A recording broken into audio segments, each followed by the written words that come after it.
Hi, it's Stefania over at Sleep Stories and Classic Fairy Tales for Kids. We've got the next part of the story, A Tale of the Northland Kingdom.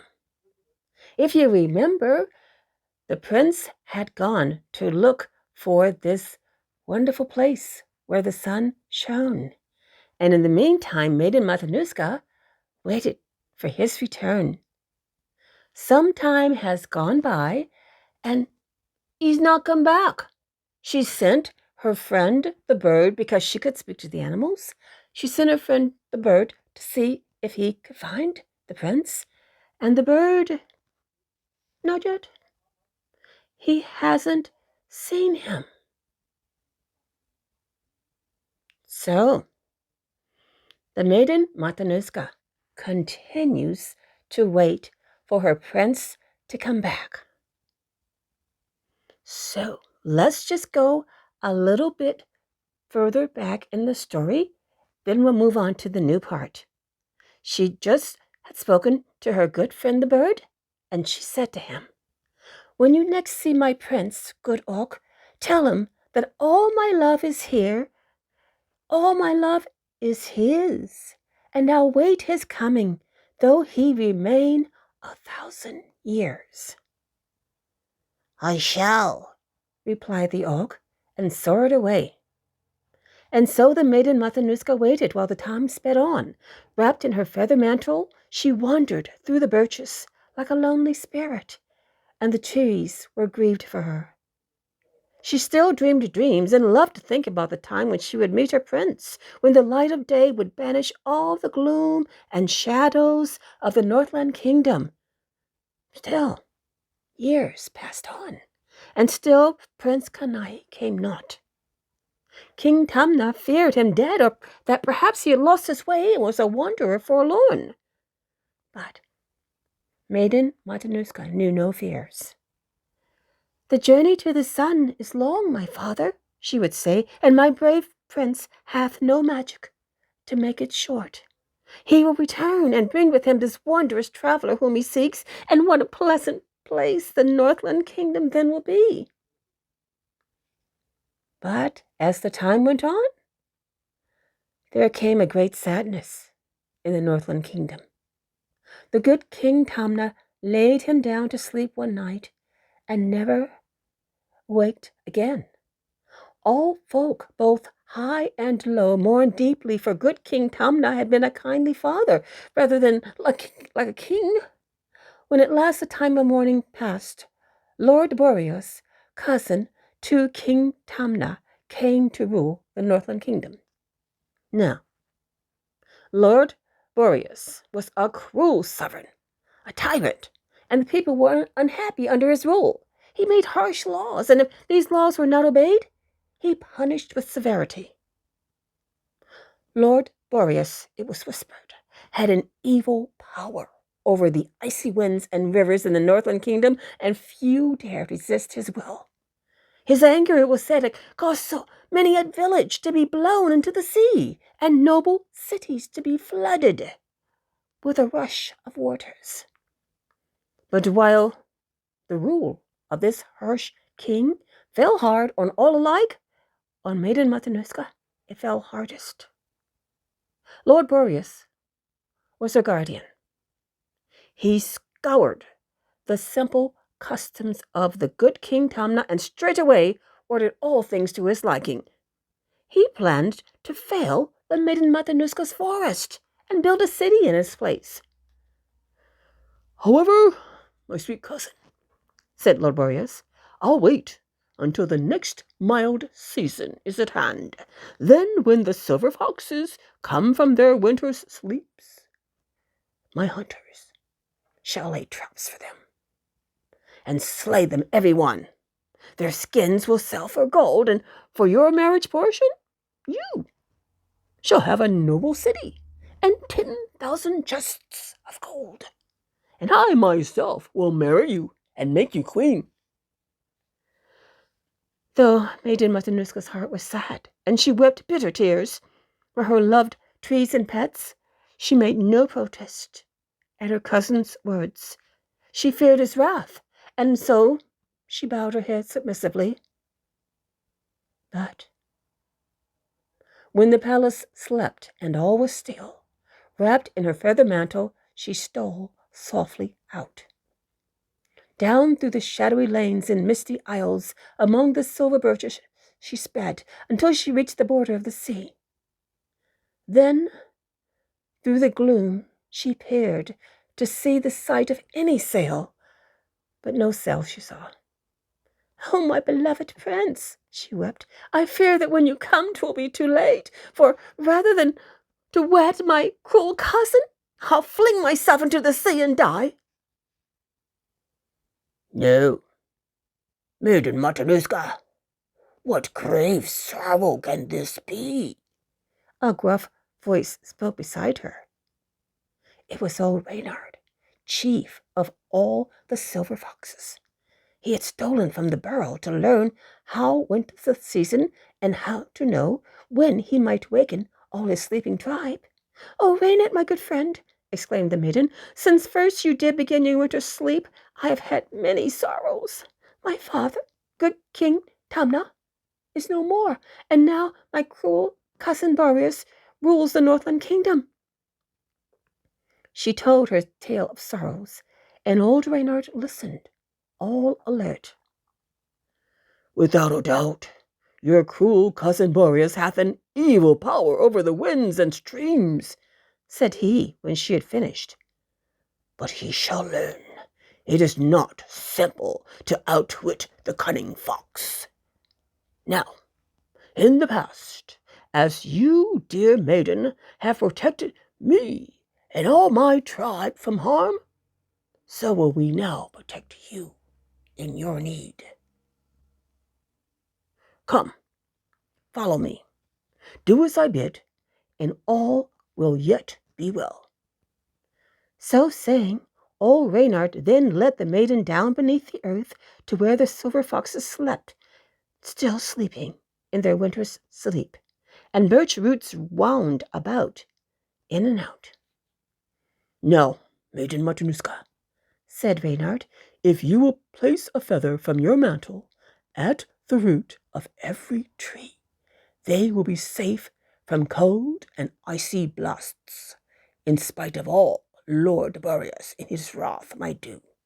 Then, when that's done, wrap you all warmly in what's left of it and rest you safely with my people. When Prince Kenai comes, I'll waken you." The maiden Matanuska did as Reynard bid, and far beneath the earth she hid herself from cruel Boreas. 'Twas well she did, for when her cousin found her fled, his anger knew no bounds. He sent great parties out to search the land, and he himself, with flaming torch in hand, set out to seek her in the forest. Among the birch trees he found traces, showing the maiden Matanuska had passed that way.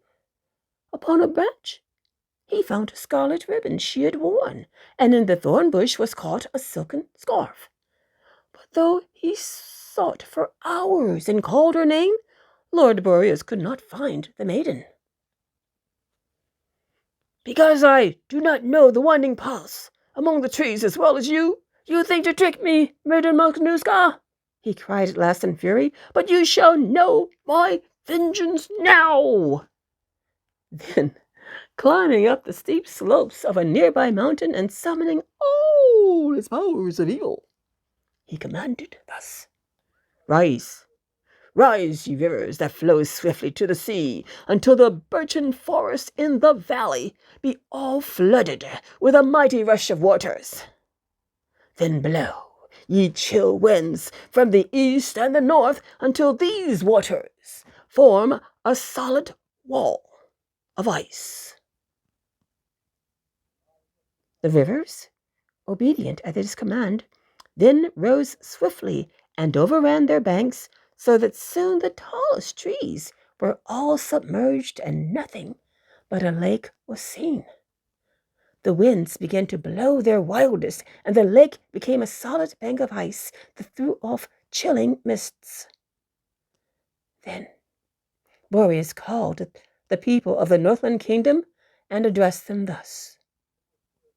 Behold the fate of Maiden Matanuska, and beware, for so shall perish all who dare defy me. The people wept and mourned in secret for the maiden whom they dearly loved, but there were none who dared cry out against the cruel Boreas. Meanwhile, Prince Kenai, bent upon his quest, was wandering still in lands afar.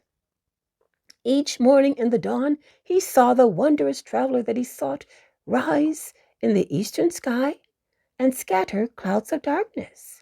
And each evening when the day was done, he saw the wondrous traveler set far in the west and take with him the day.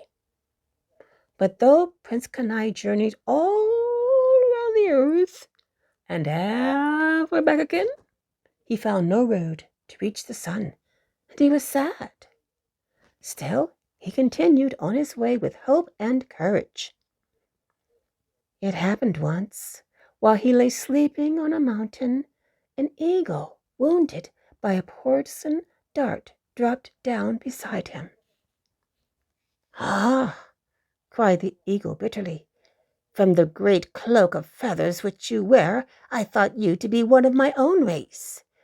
But since you are a man, and I am wounded and can fly no more, I must prepare to die.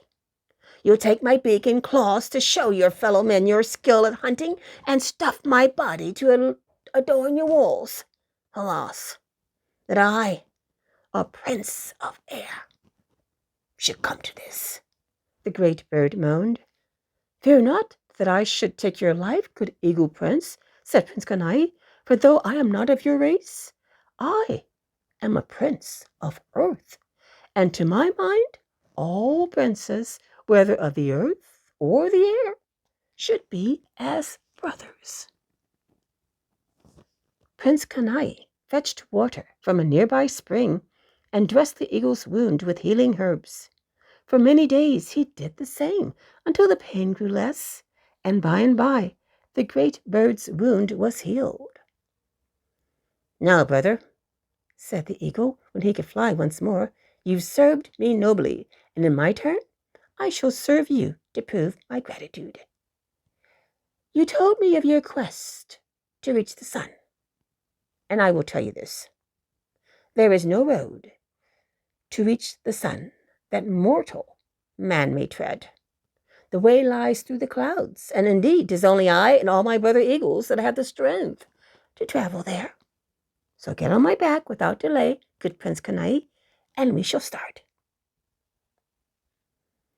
Straight upward soared the eagle through the clouds, and when the day was nearly done, they reached the splendid mansion of the sun. Good luck was theirs, because the wondrous traveler had returned from his day's journey round the world and was well pleased to see them. He bade them welcome and asked the reason of their visit. "O golden sun," said Prince Kenai, "far in my land, which is the Northland Kingdom, I learned that you had power over night and brought the light of day to lands wheresoever you did turn your face. Therefore, I set out to seek you and entreat you to return with me and shine upon the Northland Kingdom, which is a land of night and darkness. All around the world I followed you in vain, and never would have met you had not this good eagle borne me thither on his wings."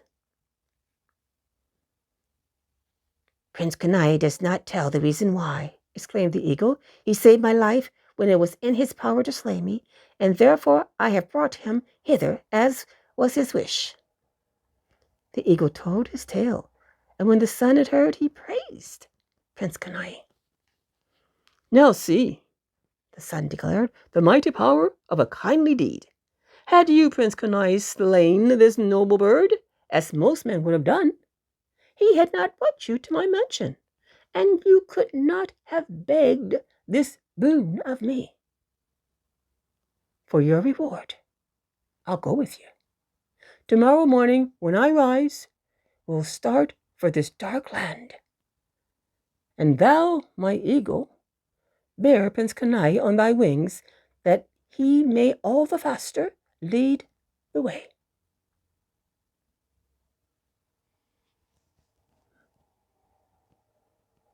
Things are looking up.